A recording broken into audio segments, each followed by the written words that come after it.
ఎన్నికల returning అధికారితో BJP నేత కిషన్ రెడ్డి భేటీ అయ్యారు.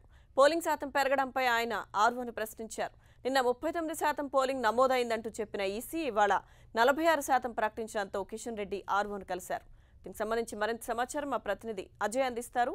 అజయ్, లక్ష్మీ దుర్గా నిన్న సాయంత్రం ఈసీ ఏదైతే పోలింగ్ పర్సెంటేజ్ అనౌన్స్ చేసిందో దాంట్లో సికింద్రాబాద్ పార్లమెంట్ స్థానానికి వచ్చేసి 39% అనౌన్స్ చేయడం జరిగింది. అయితే ఈ రోజు దాన్ని అప్డేట్ చేస్తూ 45%గా కూడా 46%గా కూడా పెంచడం జరిగింది. అయితే దీనిపై సికింద్రాబాద్ పార్లమెంట్ అభ్యర్థి కిషన్ రెడ్డి సికింద్రాబాద్ ఆర్ఓను రిటర్నింగ్ ఆఫీసర్ ను కలవడం జరిగింది. అయితే రిటర్నింగ్ ఆఫీసర్ ని కలిసిన సమయంలో ఎందుకు ఇంత పర్సంటేజ్ లో డిఫరెంట్ వచ్చిందంటూ కూడా 39% నుండి 46% పైకి జంప్ అవ్వడానికి గల కారణాలు ఏంటి అంటూ కూడా అడిగి తెలుసుకోవడం జరిగింది. దాదాపు 7% పర్సంటేజ్ ఎలా పెరిగిందంటూ కూడా ప్రశ్నించడం జరిగింది. దానికి సమాధానంగా కూడా అక్కడ ఆర్ఓ ఏదైతే సమాధానం ఇచ్చిన టైంలో మేము నిన్న ఈవినింగ్ 5 గంటల వరకు ఉన్నటువంటి దాన్ని మాత్రమే మేము ఇవ్వడం జరిగింది. తదనంతరం అప్పటికి 5 గంటల వరకు క్యూలో ఉన్నవారు అదేవిధంగా అప్డేట్ అయినటువంటి సమాచారాన్ని వివిధ సెంటర్ల నుండి తెప్పించుకున్న అనంతరం కూడా దాన్ని చూసుకొని మేమంతా క్యూములేటింగ్ చేసుకుంటే అంతా 46% వరకు కూడా వెళ్ళిందంటూ కూడా వాళ్ళు సమాధానం చెప్పారు అంటూ కూడా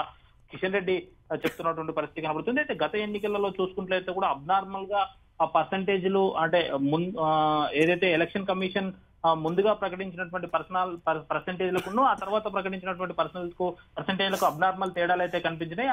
అటువంటి పరిస్థితే ఈసారి కూడా కొంత కనిపించిందని ఈ సిచ్యువేషన్ ద్వారా చెప్పుకోవచ్చు. అయితే దీని నేపథ్యంలో పార్టీలో చర్చించిన అనంతరం కూడా దీనిపై ఎలా ముందుకెళ్లాలి, ఏం చేయాలనే దానిపై కూడా మరో కార్యాచరణను కూడా రూపొందించుకున్నది బీజేపీ. అయితే ఈ పర్సంటేజ్ పెరగడం కొంత అనుమానాలకు తావిస్తుందంటూ కూడా బీజేపీ నేతలు చెప్తున్నటువంటి పరిస్థితి మనం చూడవచ్చు.